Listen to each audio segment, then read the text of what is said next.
మన ప్రభు అయిన యేసుక్రీస్తు నామంలో మీకు శుభములు తెలియజేయడానికి తెల్లవారింది. మేలుకున్నారా? రండి, దేవుని మాటలు ధ్యానిద్దాం.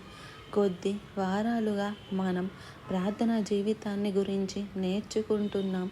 ఎన్ని విధాల ప్రార్థనలు ఉన్నాయి, ఎన్ని రీతులుగా ప్రభువుని వేడుకొనవచ్చు, ఎన్ని విషయాల కొరకు వేడుకొనవచ్చు, ఎలా ప్రార్థించాలి, ఎలాగ దేవుని సన్నిధిలో మనం దీవించబడాలి అన్న విషయాలను మనం నేర్చుకుంటూ ఉన్నాం. ఈరోజు మరొక ప్రార్థన నేర్చుకుందాం. దయచేసి నాతో పాటు తలలు వంచండి.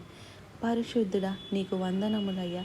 ప్రార్థన శక్తిని మేము ఎరిగినప్పుడు, ప్రార్థన ద్వారా సమస్తము జరుగునని మేము నమ్మునప్పుడు ఎంత అద్భుతాలు జరుగుతావో అన్నవి ఈ ప్రార్థనలు ఏకీభవిస్తున్న వారందరూ వ్యక్తిగతంగా ఏకీభవించి ప్రార్థించి అనుభవించినట్లు ప్రార్థనాపూర్వకముగా అడుగుచున్నాము తండ్రి. ఆమెన్. ఎప్పుడు ప్రార్థన గురించే చెప్తారేంటండి, ఇంకేమైనా చెప్పొచ్చు కదా అంటారేమో. రక్షించబడిన విశ్వాసి దేవుని చేతులలో వాడబడటానికి అవసరమైనది ప్రార్థన. ప్రార్థన లేని జీవితము ఊపిరి లేని జీవితం. ఊపిరి ఆడుతుంది కాబట్టే మనం బ్రతుకుతున్నాం. ప్రార్థిస్తున్నప్పుడే ఆధ్యాత్మికంగా మనం బ్రతికిన వారితో లెక్క. దేవునితో ఉన్న సంబంధం, ప్రార్థనలో నీకు సంబంధం లేకపోతే, క్రీస్తుకు వేరైతే మనం శాపగ్రస్తులం అయిపోతాం. కాబట్టి ప్రార్థన సెకండరీగా తీసుకోకండి. ప్రార్థన ప్రాముఖ్యమైనది.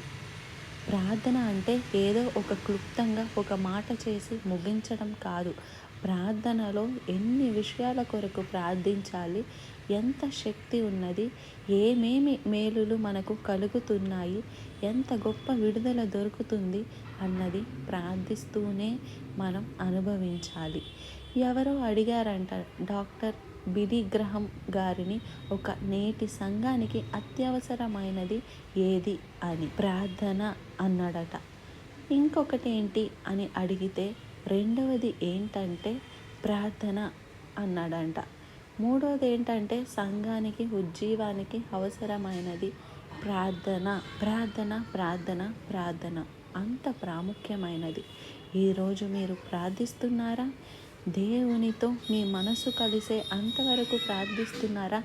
దేవుని దగ్గర మీరు అడిగినది దొరికే అంతవరకు ప్రార్థిస్తున్నారా?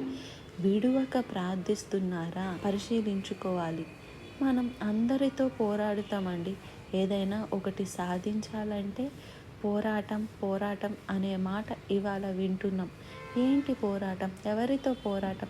మా అత్తతో పోరాటం, కోడలితో పోరాటం, పక్కింటోళ్ళతో పోరాటం. ఏంటండి, నా మీద ఉన్న నా శత్రువుల విషయమై నాకు పోరాటం అని చెప్పేవాళ్ళు ఉన్నారు.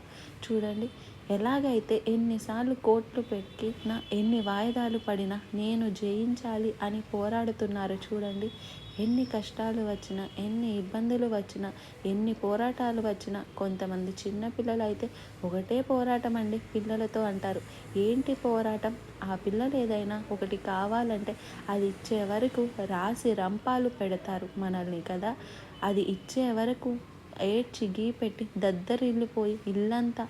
కొంతమంది మొండి పిల్లలు ఉంటారు, వాళ్ళు అడిగింది ఇవ్వకపోతే ఇచ్చే వరకు ఊరుకోరు, ఇచ్చిన తర్వాత ఊరుకుంటారు. చూడండి,